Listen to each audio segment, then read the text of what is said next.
सबको नमस्कार। पिछले महीने जब दिल्ली में बहुत तेज़ी से कोरोना के केसेस बढ़ने लगे और हम सब देख रहे हैं कि ये वाली कोरोना की वेव कितनी ख़तरनाक है, बहुत ज़्यादा संख्या में इसमें लोग सीरियस हो रहे हैं, अस्पतालों की ज़रूरत पड़ रही है, आईसीयू की ज़रूरत पड़ रही है, काफ़ी ज़्यादा लोगों की मौत भी हो रही है। तो 20 अप्रैल को मजबूरी में हमें दिल्ली में लॉकडाउन लगाना पड़ा था। केसेस लगातार बढ़ते जा रहे थे। लॉकडाउन लगाने की वजह से और भी अन्य कई कारणों की वजह से 26 अप्रैल को आके 35% पॉजिटिविटी रेट बढ़ गया था। 35% बहुत ज़्यादा होता है, मतलब 100 लोगों का अगर हम टेस्ट करते थे तो 35 लोग उसमें पॉजिटिव निकलते थे। 26 अप्रैल के बाद से चूंकि लॉकडाउन लगाया था, एक तरह से थोड़ी सी चेन टूटनी चालू हुई थी इसकी कोरोना की। 26 अप्रैल के बाद से धीरे धीरे केसेस कम होने चालू हुए और अब पिछले 1-2 दिन के अंदर 23%, 35% से 23% पॉजिटिविटी रेशियो आ गया है। तो केसेस कम होने चालू हुए हैं दिल्ली के अंदर। इसमें आप सब लोगों का बहुत ज़्यादा सहयोग रहा। दिल्ली के लोगों ने जम के सहयोग किया।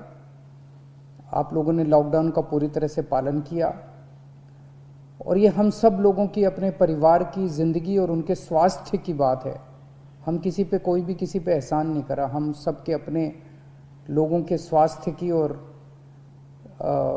ज़िंदगी की बात है।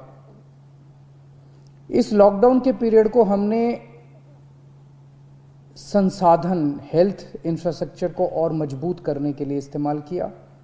कई जगह नए ऑक्सीजन बेड्स तैयार किए गए। सबसे बड़ी दिक्कत दिल्ली में ऑक्सीजन की आई है। नॉर्मल टाइम में जितनी ऑक्सीजन चाहिए होती है अस्पतालों में, उससे कई गुना ऑक्सीजन की जरूरत पड़ने लगी, क्योंकि अब जितने भी मरीज आते थे कोरोना में उन सबको ऑक्सीजन की जरूरत थी, तो कई गुना ऑक्सीजन की जरूरत अचानक पड़ने लगी। पिछले कुछ दिनों में केंद्र सरकार के साथ मिलके और हाई कोर्ट और सुप्रीम कोर्ट के आदेशों से, केंद्र सरकार के सहयोग से अब ऑक्सीजन की स्थिति दिल्ली के अंदर काफ़ी सुधरी है पिछले कुछ दिनों में।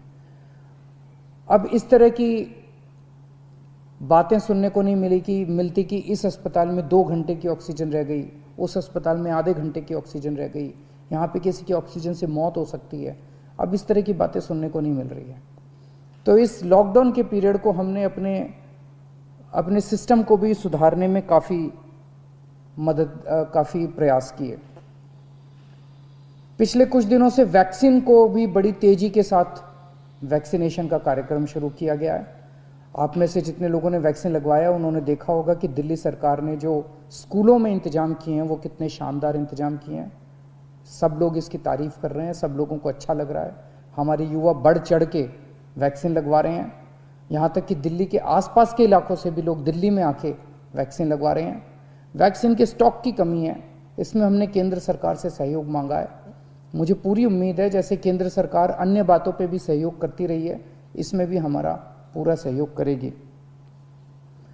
पिछले कुछ दिनों में सब लोगों से मेरी बात हुई है, व्यापारियों से, महिलाओं से, युवाओं से, अलग अलग किस्म के लोगों से बात हुई है और सबका ये मानना है कि कोरोना के केस कम तो हुए हैं लेकिन अभी भी बहुत हैं। 23% अभी भी संक्रमण दर है। अभी ढिलाई नहीं दी जा सकती, अभी समय नहीं आया है ढिलाई देने का। तो सबका ये मानना है कि अभी लॉकडाउन को और एक्सटेंड करने की ज़रूरत है। अभी और इस कड़ाई को अभी थोड़े दिन और बरकरार रखने की ज़रूरत है, नहीं तो अभी जो हमने हासिल किया वो भी ख़त्म हो जाएगा। और जैसा मैंने कहा कि ये इतना मुश्किल दौर है, ये वाली वेव इतनी ख़तरनाक है, इतने लोगों की मौत हो रही है, तो जान है तो जहान है। अगर ज़िंदगी बचेगी तो बाद में और बहुत कुछ कर लेंगे ज़िंदगी में। सबसे पहले इस टाइम ज़िंदगी बचाना है। तो इसीलिए सरकार ने आप सब लोगों के फीडबैक के आधार पे, आप सब लोगों की इसके आधार पे मजबूरीवश अभी 1 हफ्ते का लॉकडाउन और बढ़ाया जा रहा है। कल सुबह 5 बजे ये लॉकडाउन ख़त्म होना था, लेकिन अब ये अगले सोमवार को 5 बजे तक के, सुबह 5 बजे तक के लिए बढ़ाया जा रहा है और इस बार थोड़ा सा और सख्त किया जा रहा है। कल से दिल्ली के अंदर मेट्रो भी चलना बंद हो जाएंगी। हमारी कोशिश है कि जितना ज़्यादा इसको लॉकडाउन को सख्त किया जाएगा उतना तेज़ी से हम सब लोग कोरोना पे काबू पा पाएंगे। मेरी आप सबसे निवेदन है, जिस तरह से अभी तक आप लोगों ने सरकार का साथ दिया, जिस तरह से अभी तक आप लोगों ने पूरा लॉकडाउन का पालन किया, इसी तरह से आने वाले समय में भी आप सब लोग लॉकडाउन का पालन करेंगे।